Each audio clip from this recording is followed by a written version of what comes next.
Teman Ana dulu pernah berzina dan sang lawan jenisnya hamil.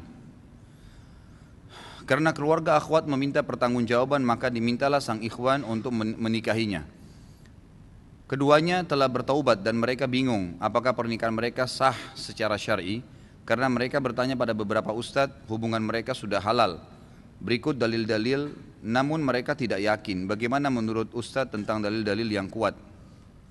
Saya pernah tanyakan sendiri ini ke beberapa masyaikh di Saudi, dan saya sampai dibacakan kitab oleh beliau, oleh syekh-syekh kita di Madinah sekarang yang masih mengajar. Ada salah satunya Syekh Al-Musharraf yang saya termasuk sering bersahabat sama beliau, konsultasi kadang-kadang. Dan beliau baru saja ini, baru berapa waktu ini punya halaqah di Masjid Nabawi, karena memang beliau dianggap punya kapasitas gitu. Lalu saya tanya, bagaimana syekh hukumnya? Karena di Indonesia ini dijadikan sebagai senjata. Kalau ada seseorang suka, laki-laki suka perempuan, lalu kemudian tidak disetujui oleh orang tuanya, maka mereka hamil dulu. Sengaja buat tanda kutip kecelakaan itu supaya mereka dinikahkan. Pernikahannya sahkah? Maka beliau mengatakan, baik Khalid, untuk lebih jelasnya, saya bilang saya mau, tolong antum datangkan kepada saya dalil-dalil terinci. Karena kalau hanya sekedar jawab boleh tidak boleh, mungkin saya juga bisa. Saya rasa antum lebih punya kapabilitas, punya kafaah untuk bisa membantu saya, maka tolong berikan saya jawaban. Beberapa hari kemudian dia telepon saya dari Madinah dan dia mengatakan kepada saya, Khalid, ini kitabnya. Saya datangkan dari beberapa kitab. Memang ada pendapat, ya sebagian mazhab mengatakan sah saja pernikahan itu. Sah saja pernikahan itu. Dan ini dipegangi oleh beberapa ulama fikih. Kalau tidak salah disebutkan ini adalah madhab ya Imam Malik dan Imam ya Syafi'i yang mengatakan kalau sudah nikah dan itu memang pemilik sperma, sah saja nikahnya. Tetapi tetap disepakati anak dari hasil zina tidak dinisbatkan kepada sepemilik sperma walaupun pernikahannya sah. Tangkap ini ya. Kemudian beliau mengatakan, dan ada pendapat lain, dan saya pribadi saya katakan lebih cenderung dengan pendapat yang kedua, mengatakan pernikahannya tidak sah.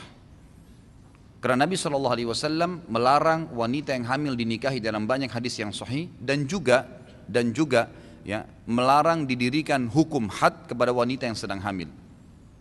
Memang itu ada hukum dalam syariat kita, gitu kan?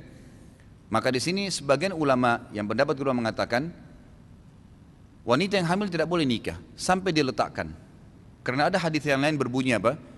Tidak boleh seseorang, hadis Bukhari ya, tidak boleh seseorang di antara kalian menimpahkan benihnya di atas benih saudaranya. Kalau sudah terlanjur perempuan itu punya ya, hamil, maka enggak boleh laki-laki lain datang menikahi kemudian meletakkan benih baru. Tahukah antum apa hikmahnya masa iddah? Masa iddah itu selama 3 bulan, gitu kan?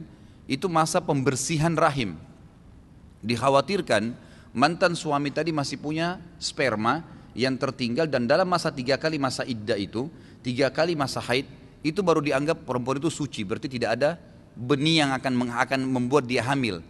Selama masih dalam masa iddah ini, subhanallah, salah satu dokter dari Amerika, orang Yahudi, masuk Islam berapa hari yang lalu karena penelitiannya tentang masalah iddah ini. Dan dia kagum sekali melihat ternyata Islam dengan rinci menyebutkan kalau masa iddah masih dianjurkan agar wanita yang bercerai dengan suaminya kembali dengan suaminya dan bukan laki-laki lain. Kalaupun mau nikah dengan laki-laki lain, maka dianjurkan setelah masa iddah agar tidak bercampur sperma itu. Larangan tercampurnya sperma, baik sperma itu masih dalam bentuk sperma kental atau dalam bentuk janin, gitu kan? Maka pendapat kedua mengatakan tidak boleh, karena ini perempuan sudah ada janinnya, ada sperma saudaranya di situ. Makanya dibiarkan dulu tuh lahir, suci setelah masa nifas, baru nikah. Maka saran pendapat keduanya adalah nikah kembali, taubat nikah kembali. Anda boleh pilih salah satunya yang mana Anda merasa lebih tenang, tapi saya bilang kalau saya pribadi lebih cenderung dengan pendapat yang kedua.